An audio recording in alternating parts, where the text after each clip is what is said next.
안녕하세요. 밀리터리 이슈를 전달하는 밀리이슈입니다.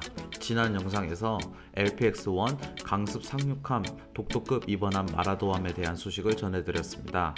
오늘은 마라도함 소식에 이어 함에 배치될 헬기에 대한 이야기를 이어가려고 합니다.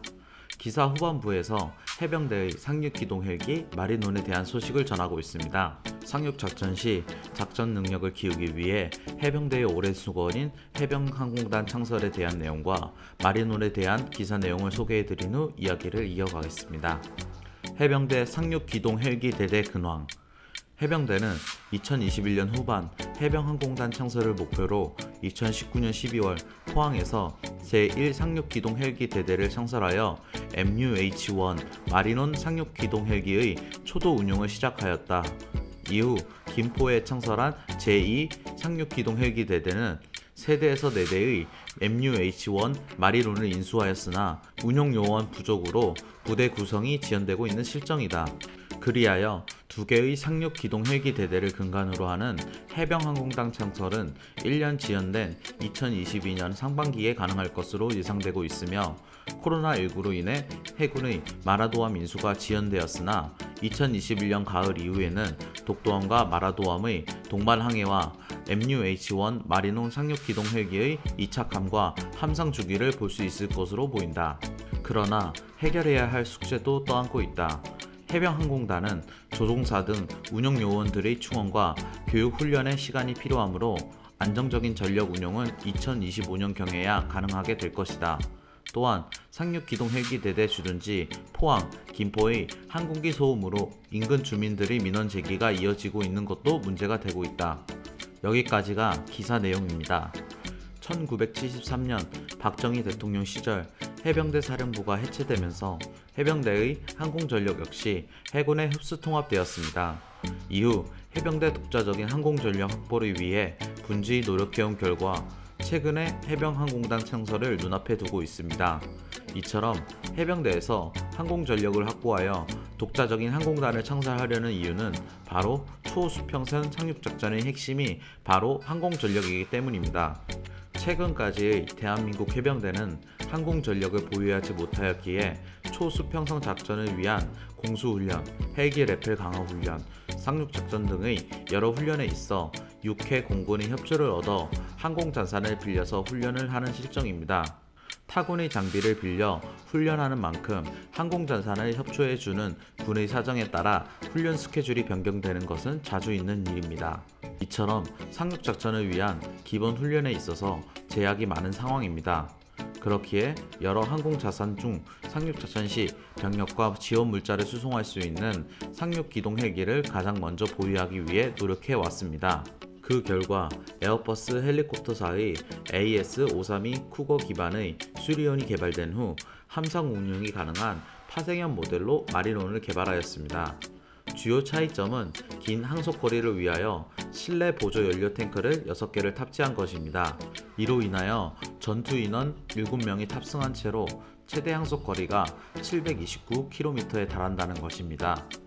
연료 탱크 4개를 장착한 기본형이 최대 항속거리가 450km인 것을 감안하면 거의 2배에 가까운 항속거리를 늘린 것입니다. 이외의 특징은 함상 운용에 맞춘 특징입니다. 함상 운용 시 헬기를 경납고에 보관하기 위해서 메인 로터가 접혀야 하기에 접이 방식이 개선되었고 해상 운용 중 비상 착수 시 승무원 생존을 위하여 비상 부주 장치, 즉 헬기의 구명조끼 같은 장비가 설치되었습니다. 이외에도 함상 운용에 필수적인 해수의 염분으로 인한 부식을 방지하기 위해서 해수 방염 처리가 적용되었습니다. 이렇게 개발된 수리온의 함상 버전은 2018년 해병대 1사단에 1, 2호기가 인도되어 마리논이라는 이름이 명명되었고 기종명은 MUH-1으로 정해졌습니다. 상륙기동 헬기 마리논은 부품 불량으로 인해 사고가 있었지만 문제를 파악하고 차근차근 도입을 진행하고 있습니다. 마리논이 최근에 논란이 된 이유는 상륙 공격 헬기 도입 사업 때문입니다. 상륙 공격 헬기는 상륙 작전 시 상륙 기동 헬기를 엄호하여 공중 돌격 부대가 적 해안, 목적지 등에 안전하게 작전할 수 있게 합니다. 또한 적의 기갑, 기계압 부대를 공격하는 역할도 수행할 수 있으며 연평도, 백령도 등 서북도서의 경우 유사시 북한의 기습에 대응해 해상 사격과 부속도서 화력 지원 등 주요 야간 해상 운용이 가능한 수단이기에 중요합니다.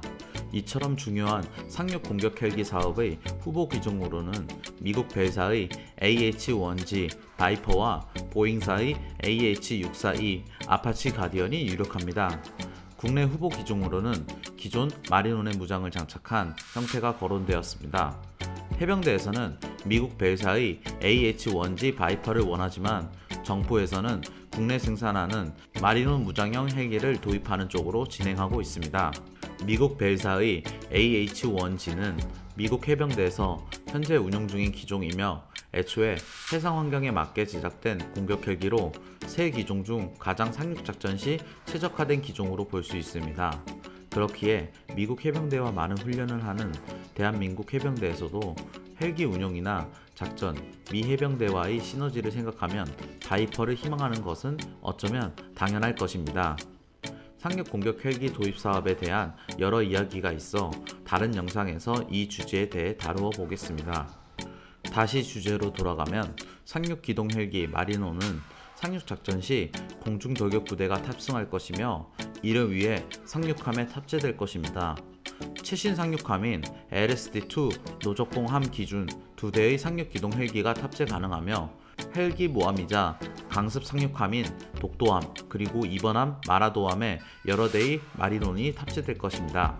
상륙 기동 헬기 마린혼과 함께 독도급 강습 상륙함 이번함인 마라도함의 진수를 통하여 초수평성 상륙 작전을 위한 전력을 갖추어 가고 있습니다.